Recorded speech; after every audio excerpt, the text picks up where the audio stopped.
감사합니다. 오늘 또 이렇게 하나님의 말씀을 들고 또 이 자리에 섰습니다. 하나님, 말씀 가운데 은혜를 다하여 주시옵시고 전하는 자, 듣는 자 모두 피차에게 은혜가 있게 하여 주시옵시고 또 하나님의 위로가 임하는 그러한 시간 되게 하여 주옵소서.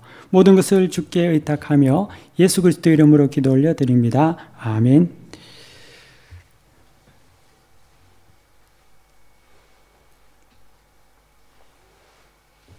제가 성량이 작은 데다가 찬양 예배를 드리면 목이 많이 이렇게 좀 깔아앉아서 소리가 작으니까 여러분들께서 귀 기울여 듣지 않으면 좋으시게 됩니다. 그래서 귀를 쫑긋 세우시고 말씀을 함께 나누기를 원합니다. 오늘 제목이요. 주보에 여러분 보시면 아시겠지만 절대 믿음, 절대 순종이라는 제목으로 말씀을 함께 나누려고 합니다. 절대 믿음, 절대 순종이라는 말은 현대인들이 듣기 싫어하는 말 중에 하나라고 생각이 듭니다. 여러분은 절대 믿음, 절대 순종이라는 말씀을 들으면 어떤 기분이 듭니까? 어떤 느낌이 드시나요? 아마 부담감을 가질 수 있고 거부감을 가지기도 하고 또 어려움을 느끼기도 하고 그 말을 하는 사람이 권위자라고 생각이 들 수도 있을 거라 듭니다. 믿으십시오. 순종하세요. 라고 하면은 자꾸 자기에게 굴종을 요구하는 것 같이 느껴지고요. 또 맹목적인 순종을 요구하는 것 같이 느낍니다. 그래서 그 말을 들으면 얼굴이 인이 달라지고 또 속에서 스물스물 불편함이 쏟아난다는 거죠. 조금 나타나게 된다는 겁니다. 그 이유는요, 아마도 우리는 이 절대 믿음 또는 절대 순종에 관한 나쁜 선례를 경험했는지 모릅니다. 그래서 트라우마와 같은 그러한 우리 속에 잠재된 무엇인가가 있을는지 모르죠. 또 지금 현대 시대 풍토 자체가 어떠한 권위에 대해서 인정하고 받아들이는 그런 어떤 풍토는 아닙니다. 비판적인 경향성 때문이라고 볼 수가 있죠. 어린 시절 부모에게나 형제 또는 직장의 상사 그러한 권위자들로부터 억압을 받았던 경험이 있는 자는 믿음 또는 순종에 대해서 거부 반응이 있습니다. 또 사람 중에는요, 자기 기질 자체가 날카로운 사람, 비판적인 또 매사에 부정적인 어떤 생각을 하는 사람들도 있습니다. 그러한 분들에게는 절대 믿음 또는 절대 순종이라는 것이 괜시리 거부 반응이 들고 또 불편함을 가지게 한다는 거죠. 또 순종하게 되면은요, 그로 인해서 주종 관계가 될까라고 두렵게 생각하는 사람도 있습니다. 누군가의 지시를 받는다는 것 자체를 싫어하는 분들도 있다는 거죠. 기분이 언짢습니다. 느낌이 거북해지는 자들도 있습니다. 그래서 절대 믿음 또는 절대 순종이라는 말을 하게 되면은 단호하게 그 부분에 대해서 방어하는 어떠한 기질이 우리에게 나타난다는 거죠. 그로 인해서 절대 믿음, 절대 순종이라는 이러한 말들은 지금은 말하기가 굉장히 어려운 시대가 되고요. 또 그러한 것들이 인정받지 못하는 시대가 이 시대가 되고 말았습니다. 하지만 문제는 어떻게 보면은 잘못된 절대 믿음, 잘못된 절대 순종에 대한 경험, 그로 말미암아 생긴 거부 반응으로 인해서 정작 우리가 가져야 하는 절대적인 믿음, 또 우리가 가져야 하는 절대적인 순종까지도 우리가 잃어버렸는지 모른다는 거죠. 그것을 놓치고 살아가고 있는지 모른다는 것입니다. 여러분, 아이를 목욕을 시키면은요, 씻은 물만 대야에서 버려야 되는데 아이까지 대야에서 버리는 그런 일은 없겠죠. 하지만 우리는 종종 물을 버려야 되는데 대야에 있는 그 아기까지도 버리는 우르를 범하는 같이 하나님께서 우리에게 주신 믿음에 대해서, 하나님께서 우리에게 요구하신 순종에 대해서도 우리의 잘못된 경험과 그런 어떤 생각들로 인해서 거부하고 소홀하게 대할 때가 너무나 많다는 겁니다. 사단은 우리의 믿음을 파괴하는 데 있어서요, 불신이나 대적을 통해서 우리의 믿음을 파괴하지 않습니다. 사단은 믿음을 파괴하는데 믿음을 사용한다는 거죠. 사단은 순종을 파괴하는데 순종을 사용한다는 겁니다. 잘못된 믿음을 보여줌으로 말미암아 우리에게 믿음조차 가지지 않게 만듭니다. 잘못된 순종을 보게 만들므로 말미암아 그 순종조차 거북하게 만들고 만다는 거죠. 그래서 이 시대의 사단은 우리가 진정 가져야 할 하나님에 대한, 또 사람에 대한 절대적인 믿음과 절대적인 순종을 이런 식으로 파괴해서 의심해하고 상대화하게 만들어 버렸다는 거죠. 그래서 어느 것도 믿지 못하고 또 믿지 않고 어떠한 것도 순종할 수 없고 또 순종 못하게 하므로 많은 사람들이 염세적이고 냉소적이고 절대 가치를 거부하는 그러한 존재로 만들어 버렸다는 거죠. 그래서 우리에게는 절대 믿음, 절대 순종 이 말 자체가 어떠한 상황과 어떠한 모습을 상관없이 다 거부하는 그러한 염세적인 모습으로 돌아섰다는 그런 모습들이 너무나 많다는 거죠. 우리는 하나의 어떤 예를 보면은요, 분쟁에 있는 교회에서 생활했던 사람들은 그 교회의 어떤 모습을 통해서 조그만 일이라도 자꾸만 싸우게 되고 시시비비를 가리려는 그런 어떤 모습들의 경향성을 나타낼 때가 있습니다. 또한 재정 문제로 인해서 어려움을 겪은 교회에서 신앙생활을 한 사람들은 그 재정 문제에 대해서 굉장히 민감한 반응을 보입니다. 또 권위적이고 지시적인 교회를 경험한 자들은 봉사와 섬김에 대해서 억압적인 어떤 분위기를 느낄 때가 있다는 거죠. 하지만 사랑하는 성도 여러분, 제가 오늘 여러분 이 말씀을 통해서, 오늘 본문 말씀을 통해서 여러분들과 함께 나누기를 원하는 것은, 믿음을 가진 신앙인들이 조심해야 하는 것은 우리가 분별력을 가지고 모든 것을 판단해야 하지만 하나님의 말씀을 따라서 우리가 살아갈 때 절대적으로 믿고 절대적으로 순종해야 하는 부분이 있다는 것을 우리는 잊어서는 안 된다는 것입니다. 만약 우리가 분별하지 못하고 이 세상의 풍토에 따라서 개인의 경험에 따라서 판단하면 우리는 신앙을 가졌지만 굉장히 냉소적인 신자가 되고 맙니다. 염세적인 신자가 되고 만다는 거죠. 어떤 것을 믿을 수도 없고 순종할 수도 없는 자가 되고 만다는 거죠. 성경에 보면은요, 차지도 덥지도 않는 교회와 같이, 또 충성도 없고 헌신도 없고, 하지만 그렇다고 해서 믿음이 없지도 않고 하지만 있지도 않은 그런 회색 지대의 신자가 되고 만다는 거죠. 근데 사단은 우리를 노력을 해서 여러분들이 믿음을 완전히 파기하고 타 종교로 간다든지 교회를 떠나게 만들지는 않는다는 거죠. 여러분들이 이렇게 교회는 나오지만 사단의 전략은 그러한 우리 신앙의 절대적인 가치를 잊게 만들므로 말미암아 소위 말하는 그러한 회색 지대의 신자들을 양성합니다. 그래서 믿지만 하나님을 절대 믿지 않는다는 거죠. 성경을 읽지만 성경을 다 받아들일 수 없습니다. 순종하지만 결정적인 순간에는 하나님 앞에 순종하지 않습니다.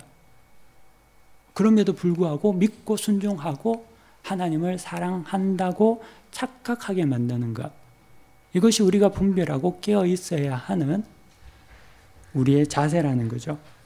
이런 어떤 영적인 성숙함과 분별이 없으면은요, 모두가 의심의 날개를 펴고 절대 믿음과 절대 순종을 거부하는 자가 된다는 거죠. 여러분, 의인이 평생 의인으로 살 수 있지만 의인이 종종 죄를 짓고 악인이 되기도 합니다. 그렇지 않나요? 여러분 주변에 고등학교 때 신앙생활 너무 잘하고 자기를 전도해서 교회를 데리고 오고 그때 회장하고 청년부 임원했던 그 친구들 가운데 나이가 이제 들어 만나보니까 교회는 다니지도 않고 신앙에 굉장히 회의적이고 구타로 다니고, 그런 사람들도 우리는 종종 만나지 않습니까?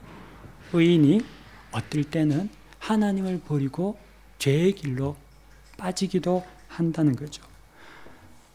악인이 끝까지 악인으로 남을 수도 있지만요, 도리어 회개하고 의인이 되기도 합니다.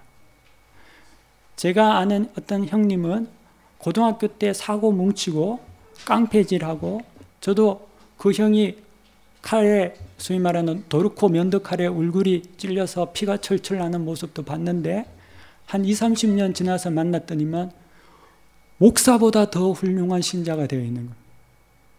사람은 바뀌는 거죠. 모르는 겁니다. 우리에게는 경험을 통해서 신앙이 자라지 않고요, 하나님의 말씀을 믿고 순종함으로 신앙이 자라는 겁니다. 그렇기 때문에 우리는 참으로 판단하기 쉽지 않습니다. 하지만 우리가 판단할 수는 없지만, 그때 하나님께서 우리에게 주신 상황과 조건 속에서 절대적으로 우리가 무엇을 믿어야 하고 우리가 무엇을 붙잡고 순종해야 된다는 것은 분별할 수 있다는 거죠. 오늘 성경 본문에 보면은 예수님께서 두 제자에게 맞은편 마을로 가서 나귀 새끼를 끌어오라고 말씀하십니다.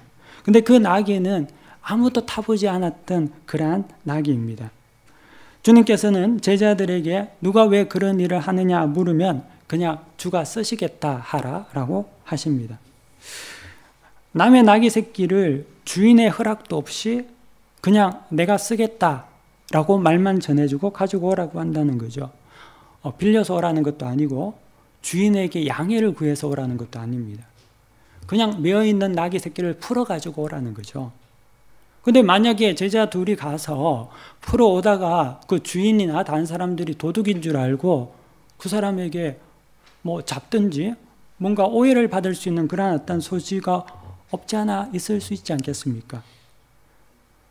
여러분, 만약에 주님이니까 이렇게 하셨지만 누군가가 여러분들에게 이런 어떤 요청을 했다고 칩시다. 그럼 여러분 아멘 하고 가실 수 있을까요? 그렇지 않을 거라고 생각이 듭니다.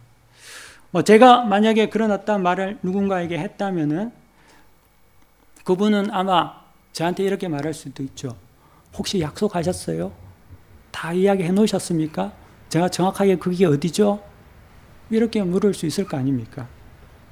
근데 제자들은 전혀 그런 것 없이 주가 쓰시겠다라는 말만, 그 답만 가지고 순종한 채 맞은편 마을로 가게 된다는 거죠. 그 당시에는 나귀는 소위 말하는 교통수단으로도 썼을 테니까, 지금으로 보면은 차라고도 볼 수 있다면은 새 차를 그냥 주가 쓰시겠다고, 김 목사가 쓸 테니까 그냥 가져오라고 하면은 누가 주고 누가 그거를 빌려주겠습니까? 그렇지는 않을 것 같습니다. 하지만 제자들은 그 주님의 말씀에 순종해서 갑니다. 그 순종은 절대 믿음에 근거한 순종이라는 거죠.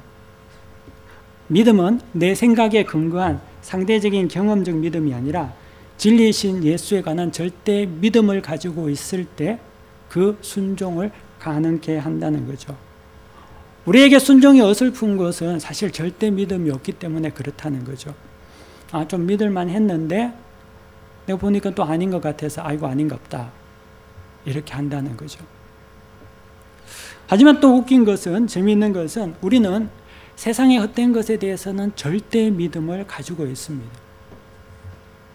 좋은 기업에, 회사에 취직하면 잘 된다는 확신을 가지고 있고요.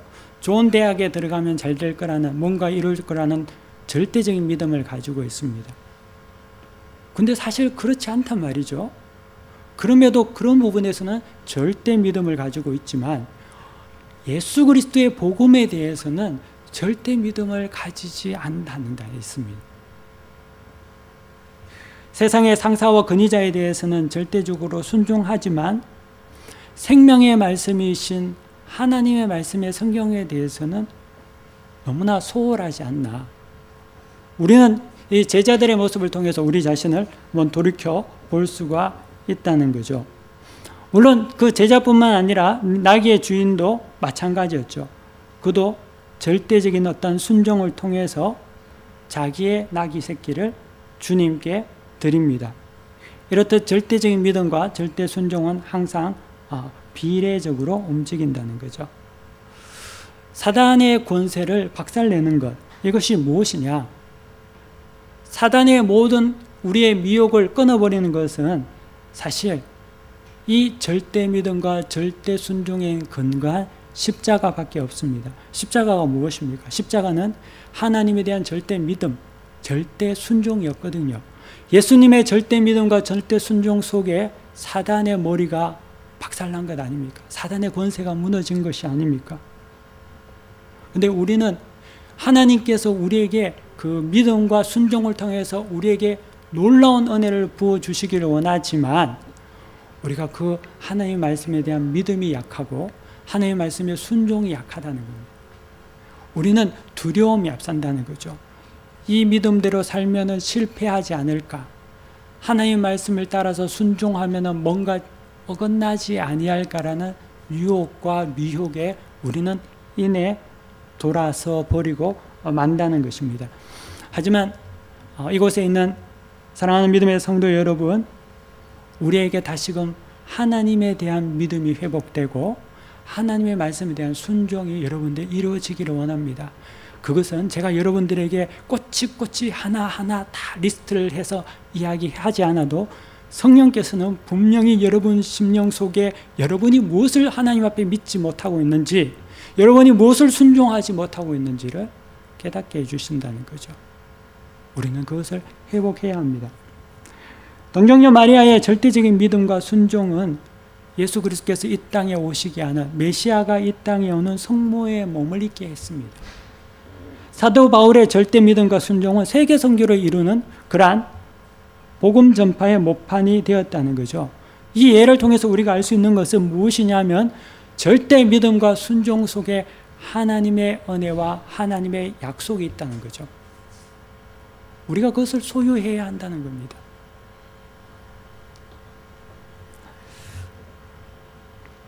절대 믿음과 절대 순종을 거북하게 여기고 단지 내 삶의 안일만을 도모하면 우리 속에서는 우리가 수고하는 것을 얻을 수 있을는지는 모르겠지만 하나님께서 주시는 약속의 복은 놓쳐버리게 된다는 거죠. 저는 이곳에 있는 모든 분들이 하나님께서 주시는 은혜의 복을 누리기를 원합니다. 그것은 믿음과 순종에서 이루어진다는 거죠. 자, 그러면 우리는 그러한 절대 믿음, 하나님에 대한 믿음과 순종을 소유해야 될 뿐만 아니라 또한 우리는 세상에서 하나님 앞에서 믿을 수 있는 사람이 되어야 될 줄 믿습니다. 지금은요, 사람들이 믿을 만한 사람이 없다고 이야기하죠. 또 순종하는 사람들도 없다고 합니다. 회사에는요, 사장님은 순종하는 직원 하나 찾아보기 힘들다고 하고 또 직원들은 믿을 만한 상사가 없다고 이야기합니다. 학교에서 선생님은 학생들이 요즘에는 말을 안 듣는다고, 요즘에 너무 힘들다고 이야기하고 또 학생들에게 물어보면 선생님 정말 따라다닐 수가 없다고, 믿을 수가 없다고 이야기하죠.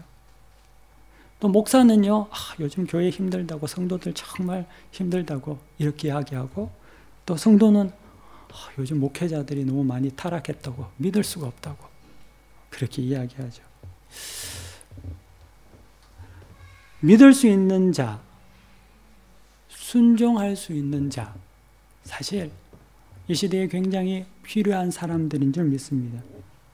또한 믿음을 주는 자, 그리고 나보다 남을 더 낮게 여기는 자, 이것이 주님께서 우리에게 또 요구하신 요청이기도 합니다.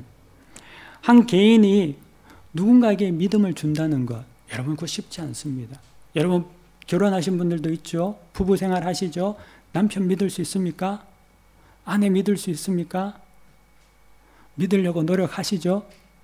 하지만 부부 사이라도 믿음을 준다는 게 그렇게 쉬운 게 아니거든요.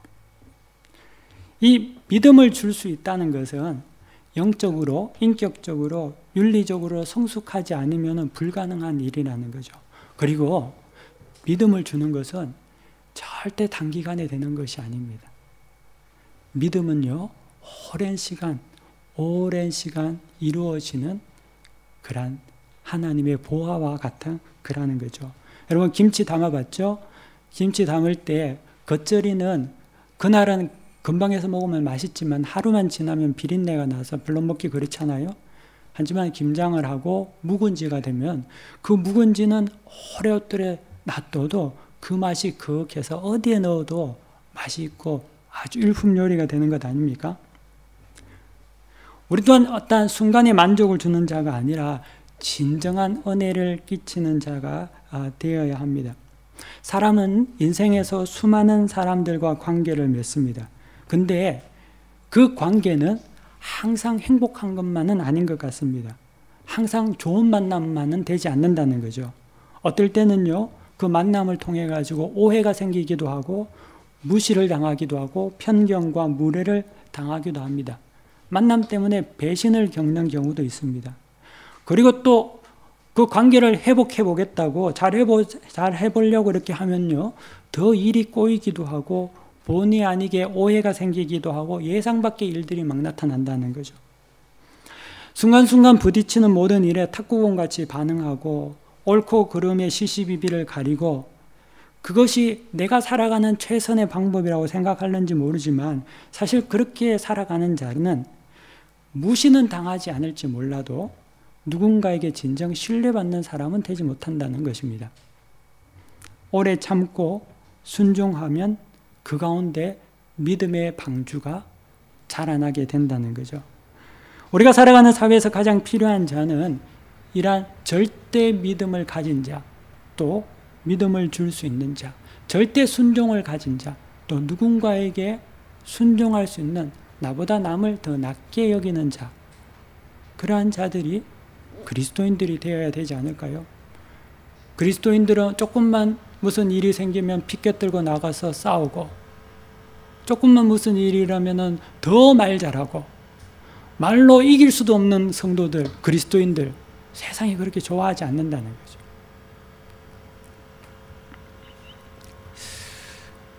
어느 지역 교회에 목회를 하는 목사님이 계셨습니다.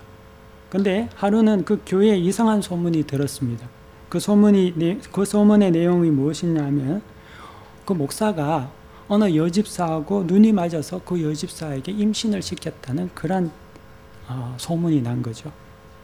이 목사는 아니라고 자기가 그런 적 없다고 극구 부인을 했지만 그 장군인 여집사가 자기 뱃속에 있는 애가 목사 아이라고 하니까 그거를 뭐 어떻게 하겠습니까?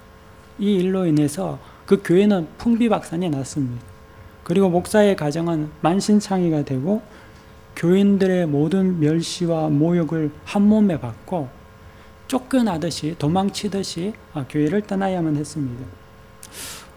그렇게 떠난 목사는 목회를 뭐 할 수 있겠습니까? 목회는커녕 외딴 시골에 가서 숨을 죽이며 살았습니다. 뭐 누구에게 해명을 해봤자 변명을 해봤자 소용도 없고 또 하지도 않았습니다.